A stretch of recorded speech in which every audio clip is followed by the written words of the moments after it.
पिछले पार्ट में हम अध्ययन कर रहे थे फ्राइंडलिक अधिशोषण समतापी वक्र के बारे में। उसमें हमने फ्राइंडलिक अधिशोषण समतापी वक्र के बारे में निम्न दाब पर, मध्यम दाब पर और उच्च दाब पर जो ग्राफ प्राप्त हो रहा था उसके बारे में अध्ययन किया।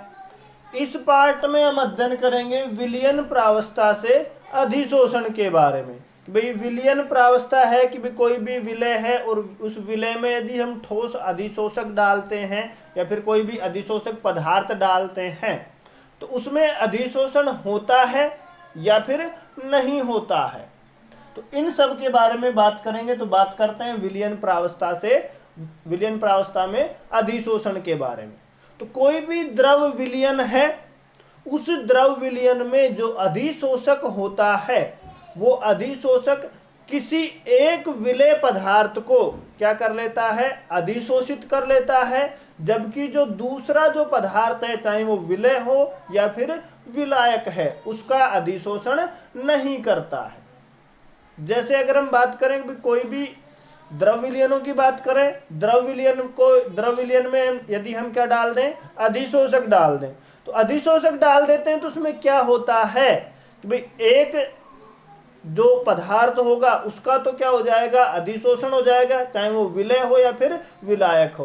तो एक पदार्थ का तो अधिशोषक के द्वारा क्या कर लिया जाता है, अधिशोषण कर लिया जाता है, दूसरे पदार्थ का अधिशोषक के द्वारा अधिशोषण नहीं किया जाता है। जैसे एग्जाम्पल की अगर हम बात करें, शर्करा का जो विलयन होता है, चीनी जो है इक्सु शर्करा बोलते हैं, तो शर्करा का जो विलयन है, शर्करा का विलयन कैसा होता है, रंगीन होता है, कलरफुल होता है। अब इसमें हम क्या डाल दें, जांतव्य चारकोल डाल दें। क्या डाल दें, जांतव्य चारकोल का टुकड़ा डाल दें। तो क्या होता है कि जो कलर होता है उस कलर को जांतव्य चारकोल क्या कर लेता है, अधिशोषित कर लेता है और शर्करा को अधिशोषित नहीं करता है। बात समझ में आई कि बात कर रहे हैं शर्करा का जो विलयन है, चीनी का जो सॉल्यूशन है, रंगीन होता है, कलरफुल होता है। यदि हम उसमें क्या कर दें, शर्करा का टुकड़ा डाल दें तो जो रंजक होता है, कलर होता है, कलर तो चारकोल की सतह पर अधिशोषित हो जाता है, लेकिन शर्करा चारकोल की सतह पर अधिशोषित नहीं होती है। तो इस प्रकार जो विलयन है, विलयन में क्या होता है, अधिशोषण की प्रक्रिया होती है। ठीक इसी प्रकार अगर हम बात करें तो कोई भी लिटमस विलयन है, लिटमस विलयन की बात करें, नंबर 2 पॉइंट की बात कर लेते हैं। लिटमस विलयन है, लिटमस विलयन में भी हम क्या डाल दें, चारकोल का टुकड़ा डाल दें तो जो लिटमस का जो विलयन है वो क्या हो जाता है, रंगहीन हो जाता है, कलरलेस हो जाता है। यानी कि कलर को किसने अधिशोषित कर लिया, अधिशोषक चारकोल ने क्या कर लिया, अधिशोषित कर लिया। तो इस प्रकार हम कह सकते हैं कि कोई भी विलयन है, विलयन प्रावस्था में भी द्रव पदार्थों का क्या होता, जो विलयन प्रावस्था है, विलयन प्रावस्था में भी क्या होता है, अधिशोषण की प्रक्रिया होती है। उसके बाद में हम बात करते हैं कि जो विलयन प्रावस्था है, विलयन प्रावस्था में जो फ्राइंडलिक का जो अधिशोषण समतापी सिद्धांत है वो कार्य करता है कि नहीं करता है। तो नेक्स्ट पॉइंट आता है किसके, इसी के अंतर्गत विलयन प्रावस्थाओं में अधिशोषण के बारे में, द्रव विलयनों में फ्राइंडलिक का अधिशोषण समतापी सिद्धांत। द्रव विलयनों में फ्राइंडलिक का अधिशोषण समतापी सिद्धांत, अधिशोषण समतापी सिद्धांत। तो जैसा कि हमने पढ़ा था, फ्राइंडलिक अधिशोषण समतापी वक्र पढ़ा था, सेम वही लागू होता है। द्रव विलयन होते हैं, द्रव विलयनों में भी जो फ्राइंडलिक का जो अधिशोषण समतापी सिद्धांत है वो संयुक्त रूप से क्या होता है, इसके ऊपर लागू होता है। यहां पर फ्राइंडलिक ने क्या किया, जो फ्राइडलिक अधिशोषण समतापी वक्र में हमने क्या किया था कि जो दाब था, दाब को P के द्वारा प्रदर्शित किया था।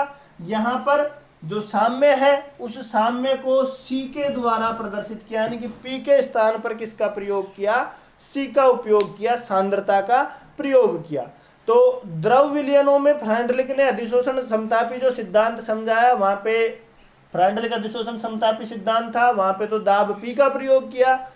इसमें द्रव विलयनों में किसका प्रयोग किया है, सांद्रता C का प्रयोग किया है।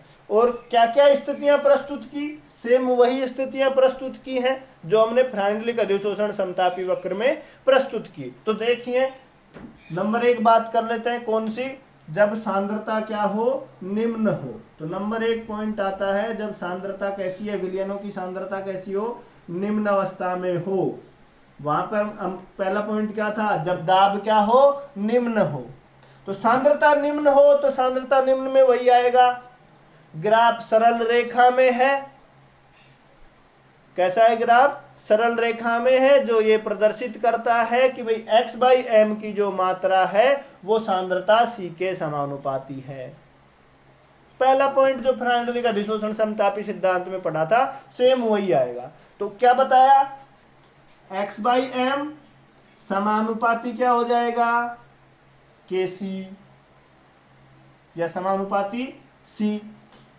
उसके बाद में या x/m बराबर में Kc। K क्या है, यहां पर स्थिरांक है, इसको दे देते हैं समीकरण 1। यहां K स्थिरांक है और C का उपयोग किसके स्थान पर किया है, सांद्रता। तो वह C सांद्रता है। ये हो गया जब सांद्रता कैसी हो, निम्न हो। उसके बाद में हमने सेकंड पॉइंट पढ़ा था, कौन सा, जब सांद्रता, वहां पे जब दाब क्या हो, उच्च हो। तो यहां पे क्या पढ़ लेते हैं, जब सांद्रता कैसी हो, उच्च हो। और सांद्रता उच्च हो, वहां पर हमने क्या पढ़ा था कि भाई जो ग्राफ है, ग्राफ कैसा प्राप्त होता है, पूर्णतः क्षैतिज हो गया है। क्षैतिज होने का मतलब यह है कि भाई सांद्रता पर, यानी सॉरी x/m पर, यानी अधिशोषण की मात्रा पर सांद्रता का कोई प्रभाव नहीं पड़ेगा। वहां पर दाब था, यहाँ पे क्या है, सांद्रता है। तो किस प्रकार दर्शाएं इसको, x/m समानुपाती क्या हो जाएगा, P0, या x/m बराबर में Kp0। समीकरण नंबर क्या हो जाएगा, 2। यही प्राप्त किया था उसमें, किसमें, उच्च दाब पर। तो यहां पे क्या आ जाएगा, C0 और Kc0। क्लियर है सभी को। ये हो गई हमारे पास में समीकरण नंबर 3। x/m क्या है, अधिशोषण की मात्रा, किसमें, द्रव विलयनों में। C क्या है, सांद्रता, द्रव विलयनों में। वहां पर बात कर रहे थे फ्राइडलिक अधिशोषण समतापी वक्र में दाब की, यहां पर किसकी बात कर रहे हैं, सांद्रता की। सेम वही है, बस P की जगह क्या आया है, C आया है। जो पिछले पार्ट में पढ़ा था वो सही तरीके से पढ़ लिया तो ये टॉपिक भी आ गया।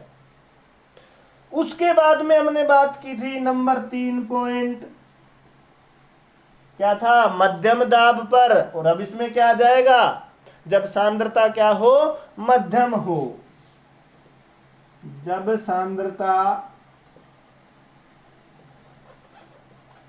मध्यम हो, तो मध्यम हो तो हमने वहां पे क्या पढ़ा था फ्राइडलिक अधिशोषण समतापी वक्र में कि भाई जो x/m का जो मान है p के घातांकों पर निर्भर करता है, जिसका मान 0 से 1 के मध्य होता है। अब यहाँ पे क्या बोलेंगे, x/m का मान सांद्रता C के मान सांद्रता C के घातांकों पर निर्भर करता है, जिसका मान 0 से 1 के मध्य होता है। क्लियर है। दर्शाएंगे कैसे, x/m समानुपाती क्या हो जाएगा, P1/n, या एक्स बाई एम बराबर में के पी 1/n। किस में था ये? जब दाब मध्यम हो। अब बात करें यहां पे किसके बारे में? द्रव विलयनों में। तो यहां पे क्या आ गई? सांद्रता। क्या लगाया यहां पे? पी के स्थान पर सी लगाया। ये हो गई समीकरण 3। फ्राइंडलिक ने वहां पे क्या बोला था समीकरण 3 के बाद भी? सर्वप्रथम ये द्रव जो फ्राइंडलिक अधिशोषण समतापी वक्र फ्राइंडलिक वैज्ञानिक ने दिया, इसलिए उसी के नाम पर फ्राइंडलिक अधिशोषण समतापी वक्र कहते हैं। गैसों से संबंधित, यहां पर भी द्रव विलयनों से संबंधित दे रहा है। उसके बाद में हमने क्या किया था? समीकरण 3 का दोनों तरफ से क्या लिया था? लघु गुणक लिया था, लोग लिया था। तो अब क्या करें? समीकरण 3 का दोनों तरफ से लघु गुणक लेने पर क्या होगा? लघु गुणक लीजिए अब इसका, तो क्या हो जाएगा? log x बाई एम बराबर में log क्या? k। उसके बाद में प्लस 1/n log, वहां पर p था, यहां पर क्या आ जाएगा? c। समीकरण नंबर 4।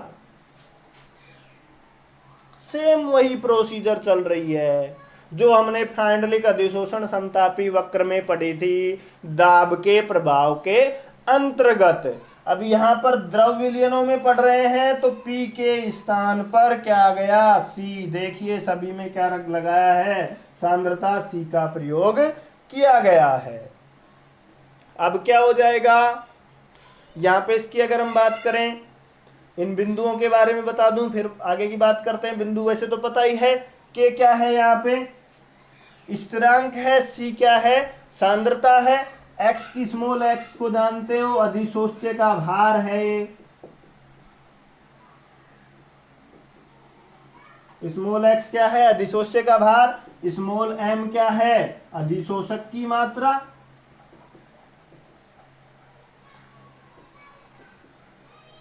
C क्या है?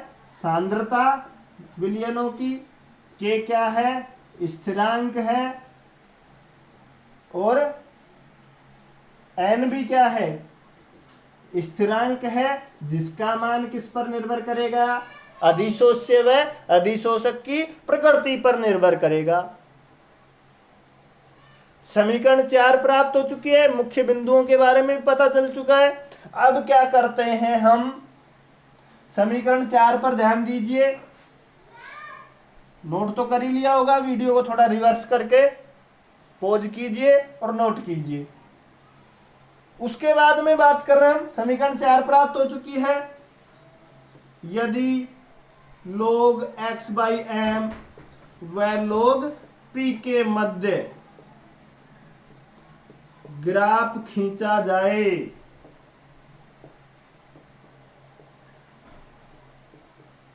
तो एक सीधी रेखा प्राप्त होती है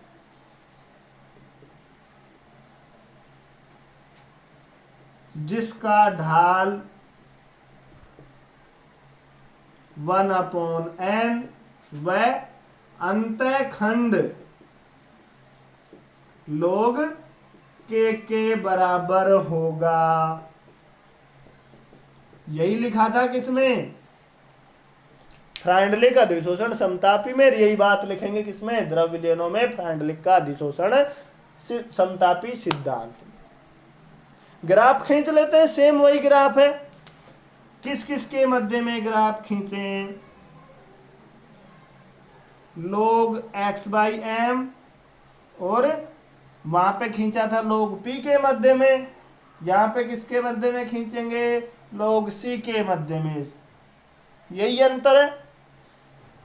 वहां पे मैंने थोड़ा सा ध्यान देने की बात है, जो ग्राफ बनाया था इस तरीके से बनाया था, सेम वही ग्राफ है। इस तरीके से जो ढाल प्राप्त हुआ था 1/n के बराबर में, अंतःखंड जो प्राप्त हुआ था किसके बराबर में? log k के बराबर में। तो ये भी ठीक है। या फिर जो किताब है फिर SP है उसके अकॉर्डिंग बनाना चाहें तो उसमें जो अंतःखंड दिखा रखा है इस तरीके से दिखा करके उसके बाद में लिया गया है, तो उससे कोई ज़्यादा खास फर्क नहीं पड़ता है। यहाँ से ले लें या फिर अंतःखंड उसमें भी दर्शा दिया था हमने, और ऐसा बनाना चाहें तो ऐसा बना सकते हैं। सेम ग्राफ वही है, चाहे ऐसा बना लेना चाहे ये बना लेना। इसका जो स्लोप प्राप्त हो रहा है 1/n के बराबर, पिछले वाला था उसमें भी सेम यही ग्राफ है, और ये है द्रव विलयन वाला, उसमें भी यही ग्राफ है, बस वहां पर log p था, यहाँ पर क्या है log c है। और ये जो अंतःखंड है किसके बराबर है, log k के बराबर में। तो ग्राफ किन किन के मध्य में है, log x/m क्या है, अधिशोषण की मात्रा, व log c के मध्य आरेख या आलेख। ये थी हमारे पास में द्रव विलयनों में फ्राइंडलिक का अधिशोषण समतापी सिद्धांत। तो उम्मीद है समझ में आया होगा।